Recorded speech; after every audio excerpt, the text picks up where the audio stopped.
اور ہاتھ میں ایک چھرا لایا. لوگ پریشان ہیں, یہ کیا ہے؟ حضرت نے بنیان بھی اتاری, چھرا ہاتھ میں لا لیا, یہ کیا ہے؟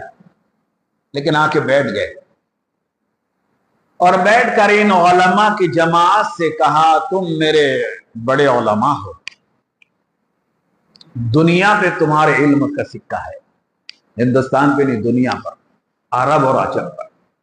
بتاؤ میں یہ جو کام کر رہا ہوں قرآن اور حدیث کے رو سے صحیح ہے یا غلط ہے؟ سوال کیا.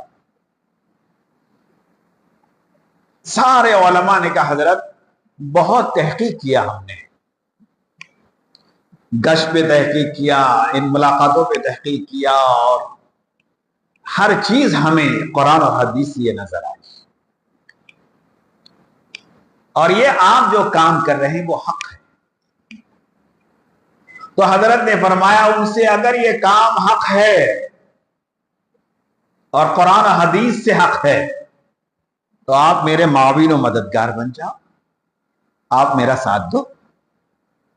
اور اگر قرآن اور حدیث آپ کے نگاہ میں ہیں, اس کے رو سے اگر یہ کام غلط ہے تو میں یہ چھرا تمہیں دیتا ہوں, تم مجھے قتل کر دو, روح نکلنے سے پہلے میں معاف کروں گا, خدا نہ خواستہ میرے وجہ سے کوئی نیا فتنہ آئے تو یہی ختم ہو جائے. سارے علماء نے کہا نہیں حضرت. تو کہا ٹھیک ہے آپ ہمارے معاون بنے.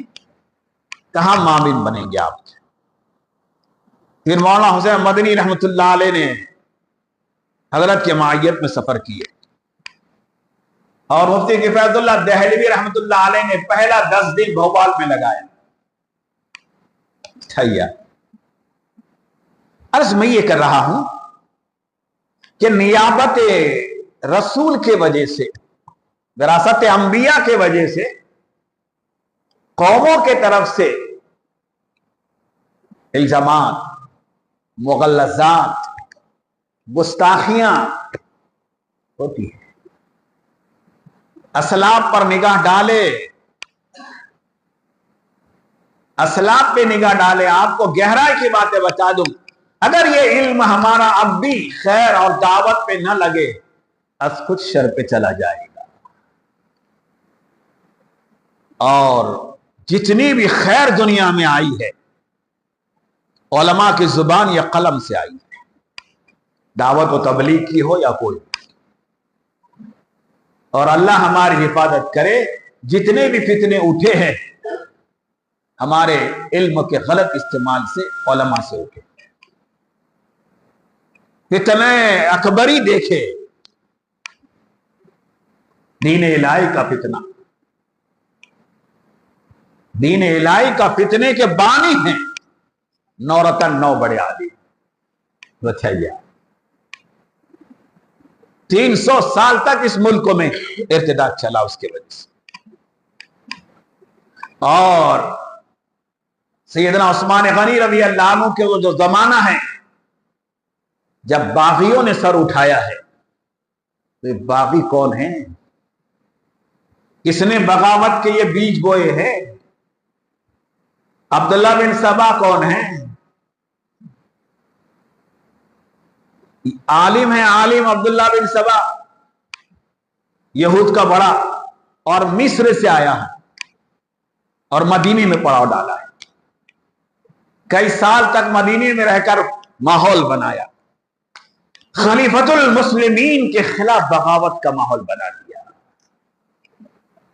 جو عثمان ذی النورین رضی اللہ عنہ ہے, جو جامعہ القرآن ہے, جو دنیا میں جنتی ہونے کی بشارت اللہ کے نبی نے انہیں دیا ہے, کامل حیا والایمان وہ ہے, اس کی زبان سے وہ فتنہ کہ بڑے بڑے صحابہ اس سے متاثر ہو گئے.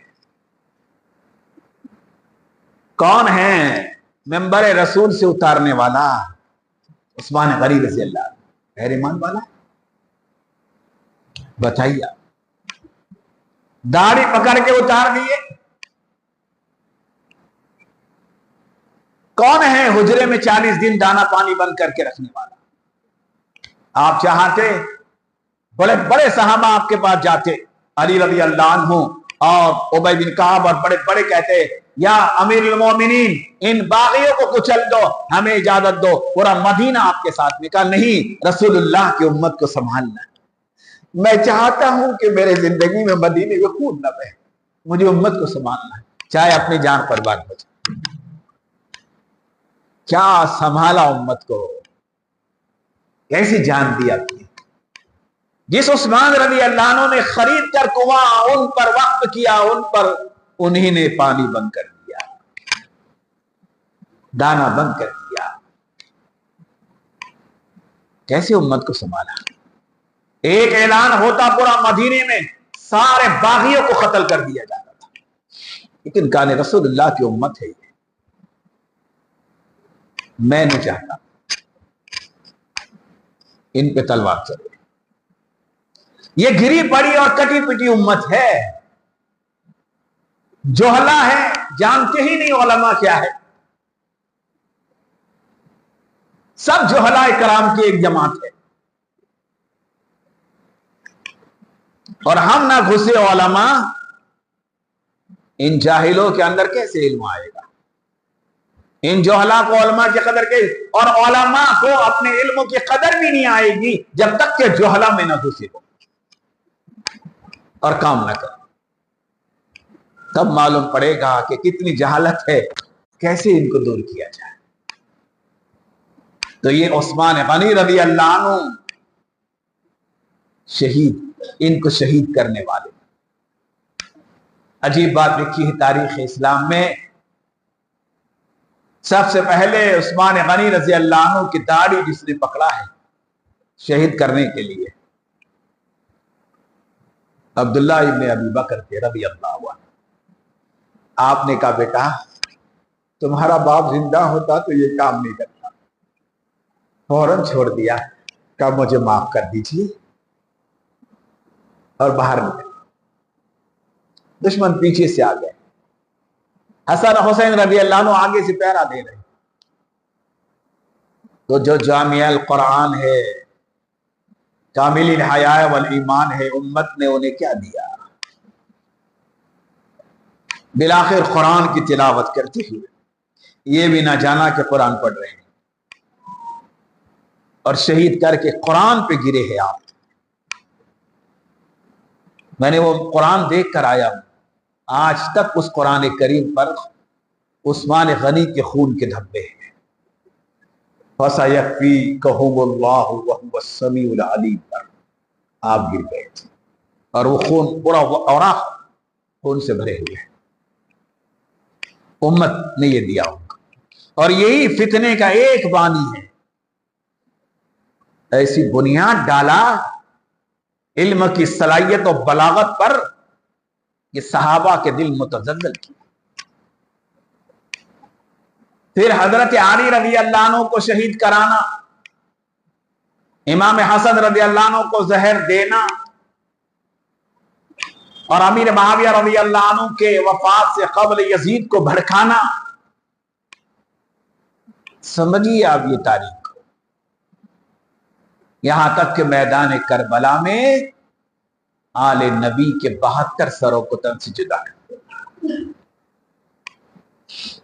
امت، ہمارے اسلاف کو امت نے یہ دی ہے، اور ہمارے اسلاف نے جانوں کو قربان کر کے امت کی حفاظت کی ہے،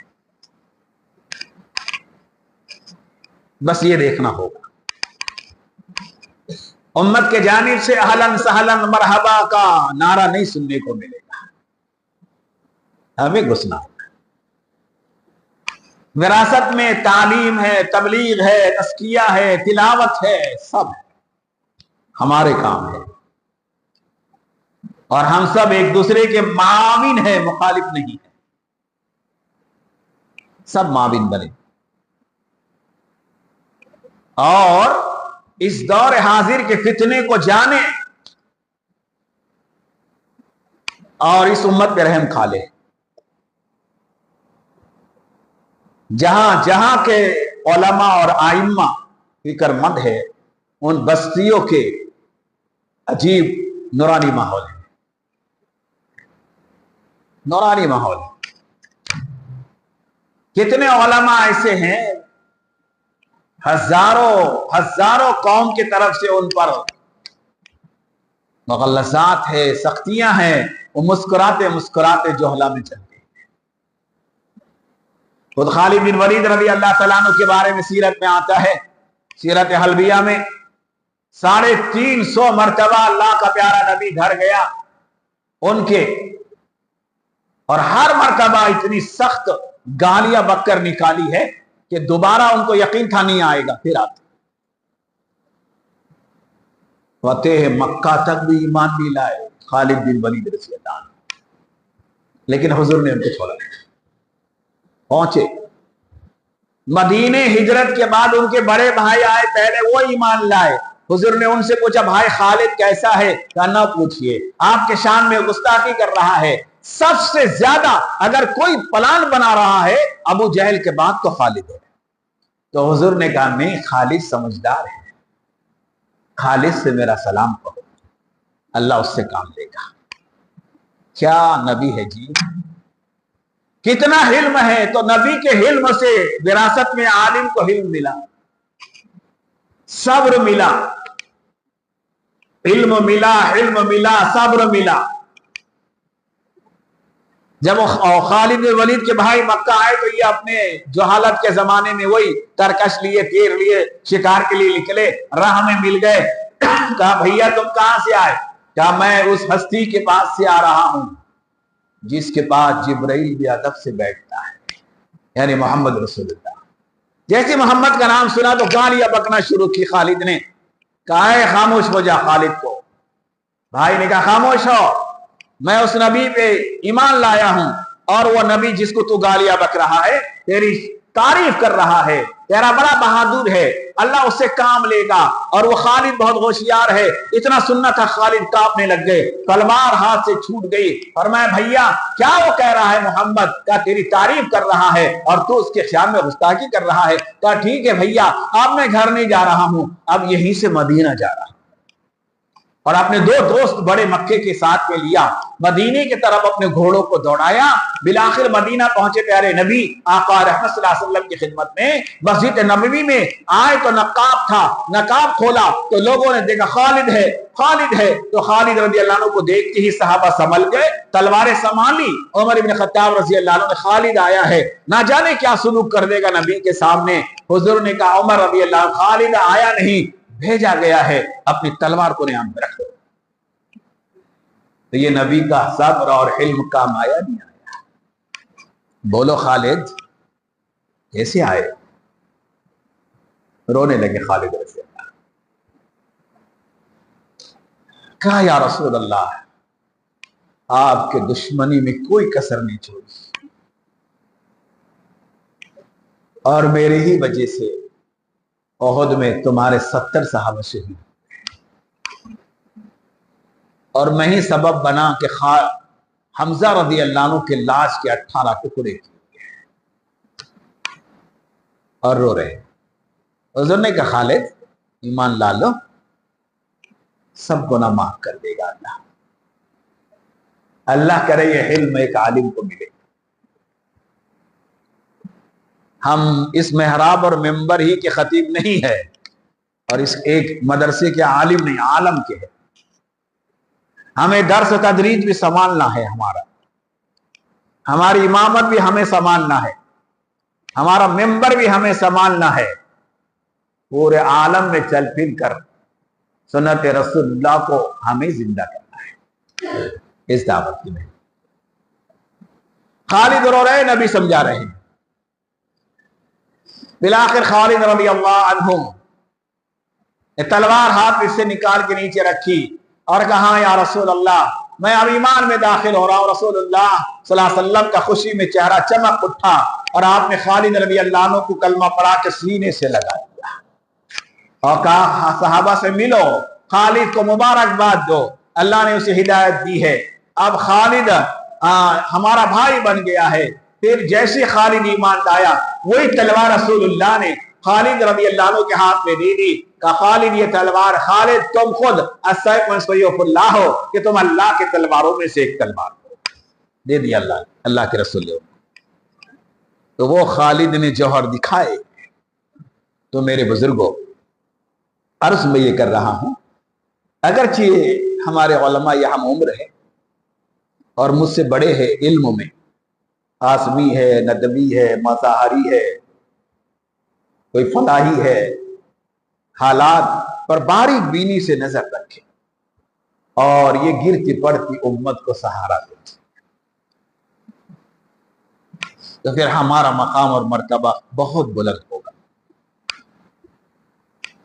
کئی دن سے یہ تقاضے تھے کہ بھئی ہمارے ان علماء سے بات کریں، میرا بھی جی چاہتا تھا، لیکن اورنگ آباد اور مہاراشٹر کے تقاضے کا ایسا موقع ہی نہیں آ سکا کہ میں یہاں ہوں، لیکن یہ آپ کی فکریں ہیں۔ اللہ کرے، مجھے امید ہے کہ آپ اس امت کو سہارا دیں گے انشاءاللہ، اپنے منبر و محراب سے دو، اپنے درس و تدریس سے دو، اور اپنے دعوت کے میدان سے دو۔ ہمارا ہر بڑا مشائخ اس وقت امت کے اس حالات پہ بڑا متفقر ہے۔ وہ اہل اللہ جو ہمارے بڑے مشائخ ہیں، خانقاہوں کی لین کی ان کی دھوم ہے، اس وقت امت کے درد میں وہ بھی بے چین، اور اللہ نے آپ کو یہ منصب دے دیا ہے، امامت اور خطابت اور درس و تدریس کا، یہ میدان ہے ہمارا۔ اس لیے ہر عالم، ابھی تو مجھے سال دوسرا تیسرے کی تشکیل نہیں کرنا ہے، یہ تو مذاکرہ تھا، یہ مذاکرہ ہو جائے اور آپ اس پر آمادہ ہو جائے کہ ہم اپنی بستی، اپنا مقام، اپنے محلے کا کام سنبھال لیں گے انشاءاللہ۔ بولو انشاءاللہ۔ ہم ذمہ دار بنیں گے مسجد واری جماعت، ہم گھسیں گے نہیں تو پھر ذمہ دار کیسے بنیں گے؟ گھسو اندر۔ جب علماء آگے بڑھ جائیں گے خود جوہلا پیچھے ہٹیں گے، کام تو علماء کا ہے، علماء نہیں کر رہے تو یہ جوہلا آگے۔ جب علماء نہ کرے تو پھر یہ میاواتی برادری کو بڑے بڑے اس میں بھیجا، مولانا اشرف علی تھانوی کے خانقاہ میں بھی تو انہوں نے یہی بیان کیا، بھائی الیاس نے تو جال ڈالا تھا علماء کرام کے لیے، اور یہ جال ڈالا کہ اس میں بلبل اور اس میں اچھے اچھے پرندے آئے، وہ اپنی چالاکی سے اڑ گئے اور میرا جیسا الو اس میں پھنس گیا۔ جب اچھے آ جائیں گے تو میں الو اپنی جگہ پہ چلا جاؤں گا۔ یہ مصر کے جامع ازہر میں پہلا خطاب میاں جی محراب نے دیا تھا، بتائیے آپ، دنیا کی بڑی یونیورسٹی، عربی کچھ نہیں، الٹا بول دیے تھے کہ بھائی تمہارے عرب، تم ہمارے آبا ہو اجداد ہے، تم ہمارے ماں باپ ہے، اور تم سے ہم سے دین آیا، الٹا بولا ہم تمہارے باپ ہے۔ تو سارے علماء حیران ہو گئے اور کہا کہ یقیناً ہم سے غلطی ہو گئی، اگر ہم یہ کام سنبھال لیتے تو بیچارہ یہ نہیں آتا۔